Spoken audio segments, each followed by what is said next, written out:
శ్రీ గురుభ్యో నమః. ఓం శ్రీ మాత్రే నమః. ఈటీవీ ప్రేక్షకులకి నమస్కారం. శుభమస్తు కార్యక్రమానికి స్వాగతం. శుభమస్తు కార్యక్రమంలోని గ్రహఫలం అంశంలో ద్వాదశ రాశుల వారి శుభాశుభ ఫలితాలు, ద్వాదశ రాశుల వారు ఎటువంటి పరిహారాలను పాటించాలి, అలాగే ద్వాదశ రాశుల వారు శనిగ్రహ దోష నివారణ కోసం పాటించాల్సిన నియమాలు ఏమిటి అనే విషయాన్ని శ్రీరస్తు అనే అంశంలో తెలుసుకుందాం. ముందుగా నేటి పంచాంగం. స్వస్తి శ్రీ చాంద్రమాన శ్రీ విశ్వావసు నామ సంవత్సరం ఉత్తరాయణం, గ్రీష్మ ఋతువు, జ్యేష్ఠమాసం. ఈరోజు తిథి శుద్ధ ద్వాదశి పూర్తిగా ఉంది. నక్షత్రం చిత్త. ఉదయం 10 గంటల 7 నిమిషాల వరకు. రాహుకాలం ఉదయం 9 గంటల నుంచి 10 గంటల 30 నిమిషాల వరకు. ఇక ఈనాటి గ్రహస్థితి ఏ విధంగా ఉందో పరిశీలిద్దాం. శుక్రుడు మేషంలో సంచారము, రవి వృషభంలోను, బుధ గురువులు మిథునంలోను, కుజుడు సింహంలోను, కేతువు సింహంలోను, రాహువు కుంభంలోను, శని మీనరాశిలోను సంచరిస్తున్నారు. ఈరోజు కుజుడు కర్కాటక రాశి నుంచి సింహరాశిలోకి ప్రవేశిస్తున్నారు. ఈ గ్రహస్థితి ఆధారంగా ద్వాదశ రాశుల వారి ఫలితాలు ఏ విధంగా ఉన్నాయో పరిశీలిద్దాం. ముందుగా మేషరాశి.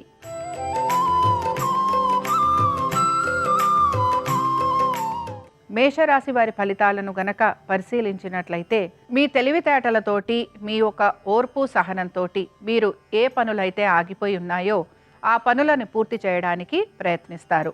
దీంతో పాటుగా మీ పనులన్నీ కూడా నెమ్మదిగా సానుకూలంగా పూర్తి చేసేందుకు మీరు ఎక్కువగా ప్రయత్నం అనేదాన్ని కొనసాగిస్తూ ఉంటారు. అలాగే స్థిరాస్తి సంపద అభివృద్ధి చేసే ప్రయత్నాలు కూడా కొనసాగిస్తూ ఉంటారు. ఆర్థిక పరమైన విషయాల గురించి మీరు ప్రణాళికలు రూపొందించే అవకాశాలు ఎక్కువగా ఉంటాయి. సంతానానికి సంబంధించి పెద్దగా మార్పులు అనేవి ఏవి కూడా గోచరించటం లేదు. దీంతో పాటు రైతులకి ఆర్థికంగా మార్పులు కనిపించటం లేదు. అలాగే ఉద్యోగస్తులకి కూడా ఉద్యోగపరంగా శ్రమ అనేది అధికంగా ఉన్న వారికి ఉద్యోగపరంగా కూడా మార్పులు అనేవి గోచరించటం లేదు. మీ జీవిత భాగస్వామికి ఉద్యోగ వ్యాపార పరంగా ఆర్థిక అభివృద్ధి గోచరిస్తోంది. భాగస్వామ్యంలో ఉన్న వారికి కూడా ఆర్థిక పురోగతి సూచిస్తోంది. ఇక ఈ రాశి వారు ఈరోజు అభయాంజనేయ స్వామి వారి అష్టోత్తరం చదవటం, వినటం, అలాగే స్వామివారి దర్శనం వీరికి మంచి ఫలితాలను కలిగిస్తుంది. అనుకూలించే దిక్కు పడమర. కలిసొచ్చే రంగు నలుపు. అదృష్ట సంఖ్య 8.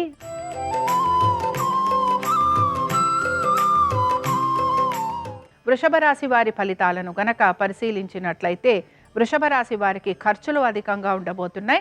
దీంతో పాటు మీ జీవిత భాగస్వామి ఆరోగ్యము, ఉద్యోగము, వ్యాపారము, ఆర్థిక స్థితిగతుల గురించి ప్రత్యేక శ్రద్ధ కనపరచాలి. భాగస్వామ్యంలో ఉన్న వారికి కూడా వ్యాపార పరంగా కొంత ఇబ్బందులు ఎదుర్కొనే పరిస్థితులు గోచరిస్తున్నాయి. అలాగే భాగస్వాములతోటి కూడా ఆర్థిక పరమైన విషయాలలో మీకు జాగ్రత్తలు తీసుకోవాల్సిన పరిస్థితులు కనపడుతూ ఉంటాయి. మీ సంతానం గురించి, వారి యొక్క విద్య, ఉద్యోగ, వ్యాపారాలు, అలాగే వారి ఆర్థిక స్థితిగతులలో కూడా కొంత ఇబ్బందికరమైన పరిస్థితులు గోచరిస్తూ ఉంటాయి.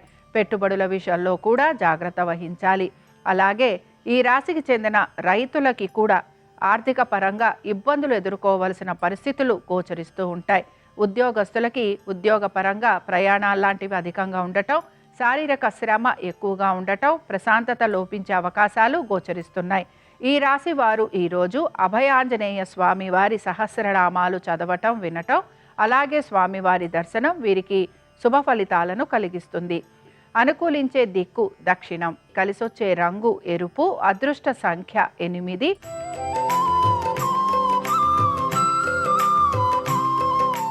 మిథున రాశి వారి ఫలితాలను కనుక పరిశీలించినట్లయితే, మిథున రాశి వారికి ఆర్థిక పురోగతి సూచిస్తోంది. అలాగే నూతన వస్తు వాహనాలు ఏర్పడే అవకాశాలు గోచరిస్తున్నాయి. స్థిరాస్తి వ్యవహారాలు అనుకూలంగా ఉంటాయి.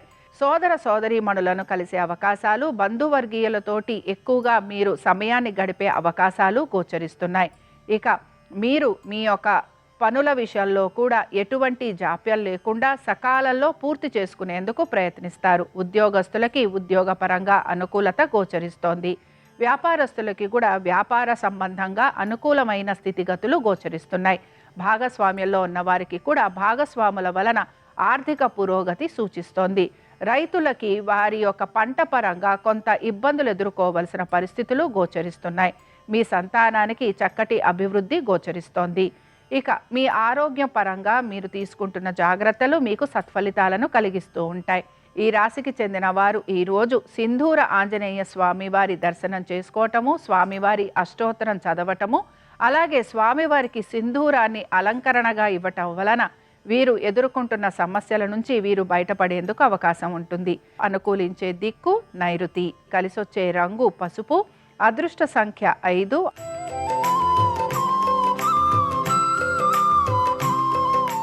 కర్కాటక రాశి వారి ఫలితాలను గనక పరిశీలించినట్లయితే కర్కాటక రాశి ఉద్యోగస్తులకి మంచి మార్పులు గోచరిస్తున్నాయి. అలాగే వీరి శ్రమకి తగిన ఫలితం అనేది వీరికి గోచరిస్తూ ఉంటుంది.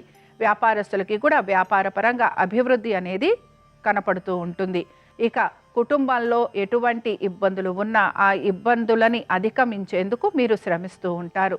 స్థిరాస్తి వ్యవహారాలు చాలా వరకు మీకు అనుకూలంగా ఉంటూ ఉంటాయి. ఇక పెద్దల నుంచి సంక్రమించే ఆస్తులు కూడా మీకు అనుకూలంగా ఉండే అవకాశాలు గోచరిస్తున్నాయి. మీ యొక్క సోదర సోదరీమణులతోటి కూడా స్థిరాస్తి వ్యవహారాలకి సంబంధించి కొంత వాదోపవాదాలు లాంటివి ఉండే అవకాశాలు ఎక్కువగా ఉంటాయి. ఇక ఈ రాశికి చెందిన విద్యార్థులకి శ్రమ అధికంగా ఉన్న సత్ఫలితాలు గోచరిస్తున్నాయి. పెట్టుబడుల విషయంలో కూడా మీకు ముఖ్యంగా మ్యూచువల్ ఫండ్స్ కానీ లేకపోతే దీర్ఘకాలిక పెట్టుబడులు కానీ అనుకూలంగా ఉండే అవకాశాలు ఎక్కువగా ఉంటాయి. ఇక ఈ రాశి వారు ఈరోజు హనుమాన్ చాలీసా చదవటం వినటం, అలాగే స్వామివారి దర్శనం వీరికి మంచి ఫలితాలను కలిగిస్తుంది. అనుకూలించే దిక్కు ఈశాన్యం, కలిసొచ్చే రంగు తెలుపు, అదృష్ట సంఖ్య 6.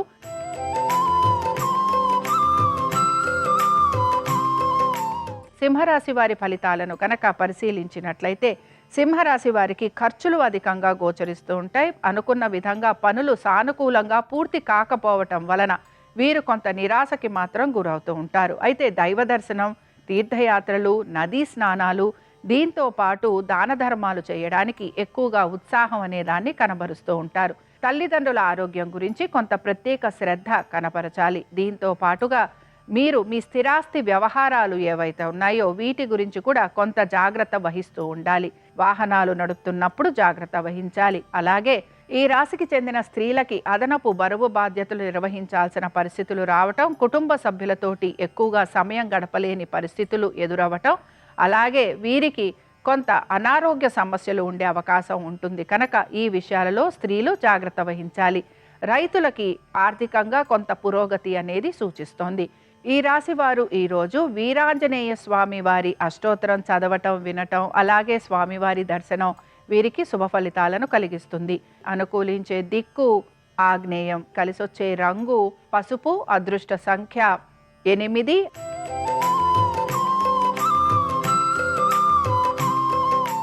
కన్యారాశి వారి ఫలితాలను గనక పరిశీలించినట్లయితే కన్యారాశి వారికి స్థిరాస్తి వ్యవహారాలలో ఇబ్బందులు ఎక్కువగా ఎదుర్కొనే పరిస్థితులు గోచరిస్తూ ఉంటాయి. అలాగే వీరి స్థిరాస్తులని గనక అమ్మాలి అని ప్రయత్నిస్తుంటే అందులో వీరికి సానుకూలత లభిస్తుంది. సంతానానికి సంబంధించి వారి యొక్క విద్య, ఉద్యోగ, వ్యాపారాలు, ఆర్థిక స్థితిగతులు, అలాగే వారి యొక్క వైవాహిక జీవితము లేదా వారి వివాహం గురించి మీరు ఎక్కువగా ప్రయత్నం అనేదాన్ని చేస్తూ ఉంటారు. భాగస్వామ్యంలో ఉన్న వారికి ఆర్థిక పురోగతి సూచిస్తోంది. అలాగే వ్యాపారస్తులకి వ్యాపార పరంగా పెద్దగా మార్పులు గోచరించటం లేదు. ఉద్యోగస్తులకి ఉద్యోగపరంగా మార్పులు ఏవి కూడా కనిపించటం లేదు. అలాగే రైతులకి ఆర్థికంగా కొంత పురోగతి అనేది సూచిస్తున్నా ఆశించిన విధంగా మార్పులు లేకపోవటం వలన వీరు కొంత నిరాశకి గురవుతూ ఉంటారు. పెట్టుబడుల విషయంలో కూడా వీరు పెద్దగా మార్పులు చేయడానికి అంతగా వారి ఇష్టాన్ని కనబరచరు. ఇక ఈ రాశికి చెందిన స్త్రీలు మాత్రం ప్రతి విషయంలోనూ ఇబ్బంది పడే అవకాశాలు గోచరిస్తున్నాయి. ఈ రాశికి చెందిన వారు ఈరోజు ఆంజనేయ స్వామి వారి దండకం చదవటం వినటం, అలాగే స్వామివారి దర్శనం వీరికి శుభ ఫలితాలను కలిగిస్తుంది. అనుకూలించే దిక్కు నైరుతి, కలిసొచ్చే రంగు పసుపు, అదృష్ట సంఖ్య 7.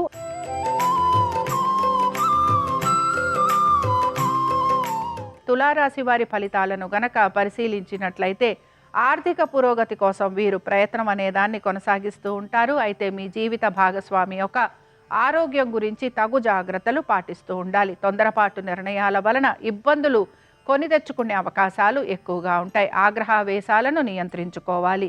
పుణ్యకార్యాలు చేయాలనే ఆలోచన మీలో ఎక్కువగా కలుగుతూ ఉంటుంది. ఓర్పు సహనంతో ప్రతి పనిని పూర్తి చేసుకునేందుకు ప్రయత్నించాలి. మీరు ధన విషయంగా ఇతరులని నమ్మటం వలన కొంతవరకు మీకు ధన నష్టం కలిగే అవకాశాలు గోచరిస్తున్నాయి. ఆర్థిక విషయాలపైన కొంత శ్రద్ధాశక్తుల్ని కనబరుస్తూ ఉండాలి. అలాగే వివాహ ప్రయత్నాలు చేస్తున్న వారికి నిరాశ ఎదురయ్యే అవకాశాలు ఎక్కువగా ఉంటాయి. దీంతో పాటుగా ఇక్కడ మీ సంతానం గురించి, వారి యొక్క విద్య, ఉద్యోగ, వ్యాపారాలు, వారి యొక్క ఆర్థిక స్థితిగతుల గురించి మీరు ప్రత్యేక శ్రద్ధను కనబరుస్తూ ఉంటారు.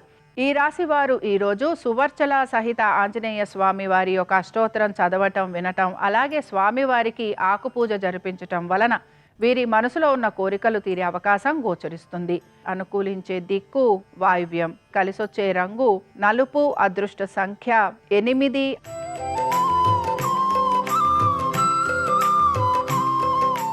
వృశ్చిక రాశి వారి ఫలితాలను గనక పరిశీలించినట్లయితే వృశ్చిక రాశి వారికి వీరి యొక్క ఆరోగ్యం గురించి, అలాగే వీరి యొక్క ఆర్థిక స్థితిగతుల గురించి వీరు జాగ్రత్త వహించాలి. స్థిరాస్తి వ్యవహారాలు చాలా వరకు అనుకూలంగా ఉండే అవకాశాలు గోచరిస్తున్నాయి. పుణ్యకార్యాలు చేసే అవకాశాలు ఎక్కువగా ఉంటాయి. తల్లిదండ్రులకి సంబంధించి స్థిరాస్తి వ్యవహారాలపైన కూడా మీరు ఆసక్తి అనేదాన్ని కనబరుస్తూ ఉంటారు. నూతన వస్తు వాహనాలు ఏర్పరచుకునే అవకాశాలు ఎక్కువగా ఉంటాయి. సంతానానికి సంబంధించి చక్కటి అభివృద్ధి గోచరిస్తోంది. పెట్టుబడుల విషయంలో కూడా సానుకూలత, అనుకూలత అనేది గోచరిస్తోంది. కోర్టు విషయాలలో కూడా మీరు ఆశించిన విధంగా మంచి మార్పులు కనిపిస్తూ ఉంటాయి. ఉద్యోగస్తులకి శ్రమకి తగిన ఫలితం గోచరిస్తూ ఉంటుంది. ఆర్థిక పురోగతి సూచిస్తోంది. వ్యాపారస్తులకి కూడా వ్యాపార పరంగా అభివృద్ధి అనేది గోచరిస్తోంది. ఇక భాగస్వామ్యంలో ఉన్న వారికి మాత్రం కొంత ఇబ్బంది ఎదుర్కోవాల్సిన పరిస్థితులు గోచరిస్తున్నాయి. వ్యాపారస్తులతో పాటుగా రైతులకి కూడా ఆర్థిక పురోగతి అనేది కనపడుతున్న రుణ బాధలు మాత్రం అధికంగా ఉంటాయి. ఈ రాశి వారు ఈరోజు హనుమత్ పంచరత్న స్తోత్రం చదవటం, వినటం, అలాగే స్వామివారి దర్శనం వీరికి శుభ ఫలితాలను కలిగిస్తుంది. అనుకూలించే దిక్కు ఈశాన్యం, కలిసొచ్చే రంగు తెలుపు, అదృష్ట సంఖ్య 1.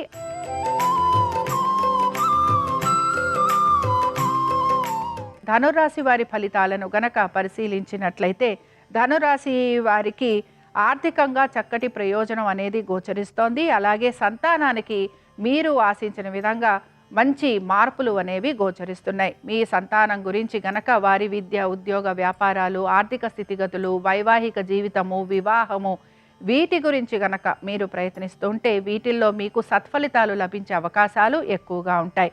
పెట్టుబడుల విషయంలో కూడా ఆర్థిక పురోగతి సూచిస్తోంది. అలాగే షేర్లలో పెట్టుబడులు పెడితే అందులో కూడా మీకు మంచి మార్పులు గోచరిస్తూ ఉంటాయి.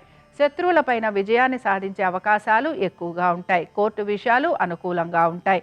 దీంతో పాటుగా ఉద్యోగస్తులకి శ్రమకు తగిన ఫలితం లభించటము ఆర్థిక పురోగతి సూచిస్తోంది. వ్యాపారస్తులకి వ్యాపార పరంగా అనుకూలత, భాగస్వామ్యంలో కూడా అనుకూలమైన స్థితిగతులు గోచరిస్తున్నాయి. ఇక ఈ రాశి వారు ఈరోజు భక్తాంజనేయ స్వామి వారి అష్టోత్తరం చదవటం, వినటం, అలాగే స్వామివారి దర్శనం వీరికి మంచి ఫలితాలను కలిగిస్తుంది.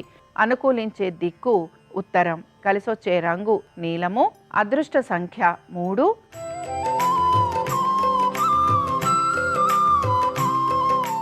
మకర రాశి వారి ఫలితాలను గనక పరిశీలించినట్లయితే మకర రాశి వారికి ఆర్థిక పురోగతితో పాటు వీరి యొక్క కుటుంబ సభ్యుల గురించి, వారి యొక్క శ్రేయస్సు గురించి వీరు ఎక్కువగా తాపత్రపడే అవకాశాలు గోచరిస్తున్నాయి. అలాగే కుటుంబంలో ఎటువంటి కలహాలు ఉన్నా వాటిని పరిష్కరించాలని వీరు ఎక్కువగా ప్రయత్నిస్తూ ఉంటారు. వస్తు వాహనాలు అమర్చుకునే అవకాశాలు ఎక్కువగా కనపడుతున్నాయి. అలాగే మీరు స్వగృహం కోసం ప్రయత్నిస్తూ ఉంటే ఆ విషయంలో కూడా మీకు సానుకూలత గోచరిస్తోంది. అలాగే స్థిరాస్తి సంపదని మీరు వృద్ధి చేసేందుకు కూడా ప్రయత్నిస్తూ ఉంటారు. ఉద్యోగస్తులకి శ్రమ అధికంగా ఉన్న మంచి మార్పులు మాత్రం గోచరిస్తూ ఉంటాయి. ఆర్థికంగా పెద్దగా మార్పు కనిపించటం లేదు. వ్యాపారస్తులకి శ్రమ అధికంగా ఉంటుంది. అయితే వీరికి మాత్రం ఆర్థిక పురోగతి కూడా సూచిస్తోంది. భాగస్వామ్యంలో ఉన్న వారికి చక్కటి మార్పులు గోచరిస్తున్నాయి. రైతులకి కూడా ఆర్థిక పురోగతి, అలాగే వీరికి కొంత రుణాలు తీర్చే అవకాశాలు కూడా కనపడుతున్నాయి. ఈ రాశి వారు ఈరోజు భక్తాంజనేయ స్వామి వారి సహస్రనామాలు చదవటం, వినటం, అలాగే స్వామివారి దర్శనం వీరికి మంచి ఫలితాలను కలిగిస్తుంది. అనుకూలించే దిక్కు ఈశాన్యం, కలిసొచ్చే రంగు పసుపు, అదృష్ట సంఖ్య 5.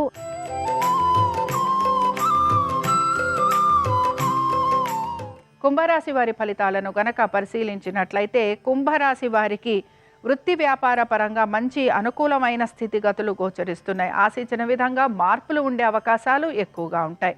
ఉద్యోగస్తులకి ఆర్థిక పురోగతితో పాటు అదనపు బాధ్యతలు, దీనితో పాటుగా వీరికి ప్రమోషన్లు కానీ ఇంక్రిమెంట్లు కానీ వచ్చే అవకాశాలు ఎక్కువగా ఉంటాయి. అలాగే మీ జీవిత భాగస్వామికి ఉద్యోగ వ్యాపార సంబంధంగా మంచి మార్పులు గోచరించటం, అలాగే వారికి ఆర్థిక పురోగతి కూడా సూచిస్తోంది. ఇక వ్యాపారస్తులకి కూడా భాగస్వామ్యంలో ఉన్న వారికి ఆర్థిక పురోగతి, వ్యాపారాభివృద్ధి గోచరిస్తోంది. అలాగే వ్యాపారస్తులకి కొంత శ్రమ మాత్రం అధికంగా ఉంటుంది. రైతులకి ఆర్థిక పురోగతి సూచిస్తోంది. అలాగే వారి పంటకి సంబంధించి కూడా వారికి అనుకూలమైన స్థితిగతులు గోచరిస్తున్నాయి. పెట్టుబడుల విషయంలో కూడా ఆర్థిక పురోగతి సూచిస్తోంది. ఈ రాశికి చెందిన వారు పంచముఖ హనుమత్ స్తోత్రం చదవటం, వినటం, అలాగే స్వామివారి దర్శనం వీరికి మంచి ఫలితాలను కలిగిస్తుంది. అనుకూలించే దిక్కు ఆగ్నేయం, కలిసొచ్చే రంగు తెలుపు, అదృష్ట సంఖ్య 9.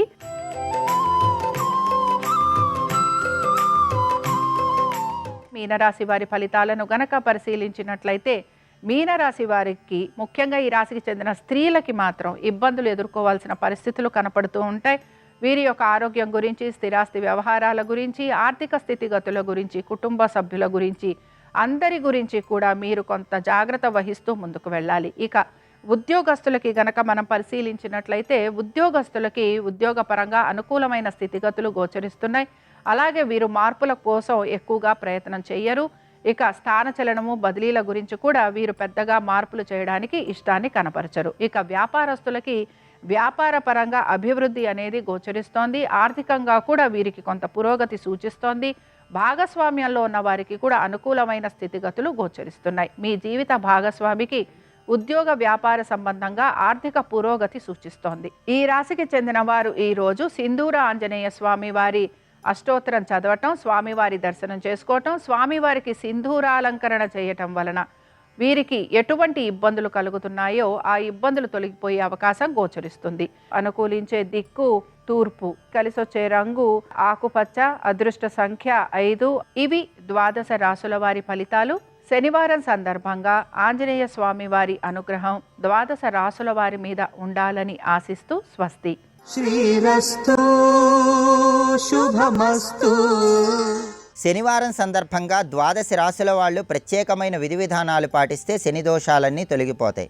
మేషరాశి వాళ్ళు ఈరోజు ఆవ నూనె దానం ఇస్తే శని దోషాలు తొలగిపోతాయి. వృషభ రాశి వాళ్ళు నవగ్రహ ఆలయంలో శని విగ్రహానికి సమీపంలో నువ్వుల నూనె దీపాన్ని వెలిగించాలి. మిథున రాశి వాళ్ళు గుప్పెడు బాదం పప్పు పారే నీళ్లలో విడిచిపెట్టాలి.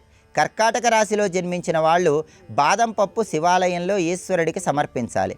సింహరాశిలో జన్మించిన వాళ్ళు నల్ల నువ్వులు కలిపిన జలంతో శివాభిషేకం చేయాలి. కన్యారాశిలో జన్మించిన వాళ్ళు నల్లటి శొనకాలకు ఆహారం వేయాలి. తులారాశిలో జన్మించిన వాళ్ళు కోతులకు అరటిపళ్ళు ఆహారంగా వేయాలి. వృశ్చిక రాశిలో జన్మించిన వాళ్ళు వెంకటేశ్వర స్వామికి తులసి దళాలతో అర్చన చేయాలి. ధనుస్సు రాశిలో జన్మించిన వాళ్ళు చీమలకు బియ్యపిండి ఆహారంగా వేయాలి. మకర రాశి వాళ్ళు ఆంజనేయ స్వామికి తమలపాకుల దండ సమర్పించాలి.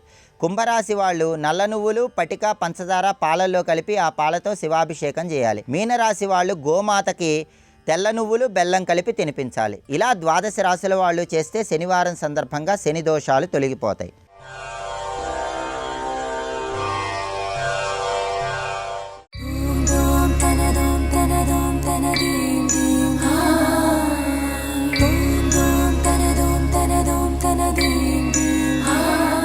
మీ పంచేంద్రియములు, మనస్సు అనబడేటటువంటి ఆరిటితో షట్పది వేయి వెళ్ళి ఆయన పాదార విందముల నుండి స్రవించేటటువంటి దివ్య ధుని మకరందమును అనుభవించడం, గ్రోలడం అలవాటు చేసుకో. అన్యాపదేశంగా జగద్గురువులుగా శంకరాచార్యుల వారు మనకి బోధ. అలా నేను ఉండలేకపోతే ఈశ్వర అలా బ్రతికేటట్టు నన్ను అనుగ్రహించు, ఆ ఈశ్వరుడికే చెప్పాలి. అప్పుడు ఆయన మనని షట్పది చేసి తామర పువ్వులోకి వెళ్ళడం నేర్పుతాడు. కాబట్టి భవభయ ఖేద చిదే వందే అని శంకర భగవత్పాదులు ఆ దివ్యధునీమకరందే పరిమళ పరిభోగ సచ్చిదానందే శ్రీపతి పదారవిందే భవభయ ఖేద చిదే వందే. ఆ శ్లోకానికి ఉన్న గమ్మత్తు ఏమిటి అంటే, మీరు ఎన్ని మార్లు చదవండి ఎంత సంతోషంగా ఉంటుందో. అసలు ఆయన పరిభోగాన్ని శ్లోకంలో కల్పించారు. మీరు ఎన్ని మాటలు చదవండి ఆ శ్లోకం, ఇంట్లో పిల్లలకు కూడా చాలా బాగుంటుంది.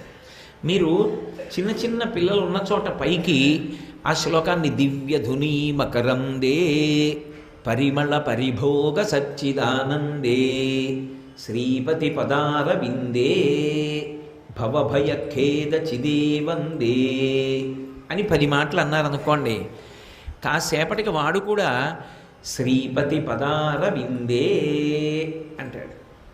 అది చాలా తొందరగా ఒకరి నాలుక మించి ఇంకొకరి నాలుక మీద వెళ్ళిపోవడానికి వీలైనటువంటి శబ్ద సమాహార స్వరూపంగా శంకర భగవత్పాదులు రచించి ఇచ్చారు. అందులోనే ధ్యానం చేయించారు. కాబట్టి అంత అద్భుతమైనటువంటి శ్లోకం. అందుకని ఆ చివరి మాటలో దాని వలన మనం పొందేటటువంటి గొప్ప ప్రయోజనాన్ని శంకరులు ఆవిష్కరించారు. తరువాతి శ్లోకంలో ఇది కొంచెం జాగ్రత్తగా అర్థం చేసుకోవలసిన శ్లోకం. షట్పదిలో ఏ శ్లోకానికి ఆ శ్లోకమే ఒక పరమాద్భుతం. పైకి ప్రార్థన, లోపల అసలు అర్థమై చేస్తే అదే మెట్లెక్కించేస్తుంది. 3వ శ్లోకం ఒకసారి అన్న తర్వాత వినండి, మీకు సులువుగా అర్థం అవ్వడానికి అవకాశం కలుగుతుంది. సత్యపి భేదాపగమేనాథ తవాహం నమామకీనస్త్వం సాముద్రోహి తరంగః క్వచన సముద్రో నతారంగః. ఈ శ్లోకంలో శంకరులు సత్యం అపి అని మొదలుపెట్టారు. ఒకటి సత్యం. ఎందుకని ఈ మాటతో మొదలు పెడుతున్నారంటే, ఈ శ్లోకం మొదటి 2 శ్లోకాలు విన్న తర్వాత ఎవరికైనా ఓ అనుమానం వస్తుంది. శంకర భగవత్పాదులు వేదాంతర్గతమైన అద్వైత సిద్ధాంతానికి కదా ప్రచారం చేసింది. వారు అద్వైతాన్ని బాగా ప్రచారం చేసిన వారు జ్ఞాన మార్గావలంబకులు అని కదా లోకంలో ప్రతీతి ఉంది. శంకర భగవత్పాదులు ఎంతసేపు తత్వమసి, తత్వము అసి, అది నీవై ఉన్నావు, 2 లేవు, జీవుడొకడు ఈశ్వరుడొకడు లేడు. అహం బ్రహ్మాస్మి, జీవుడు ఈశ్వరుడు ఒక్కటే.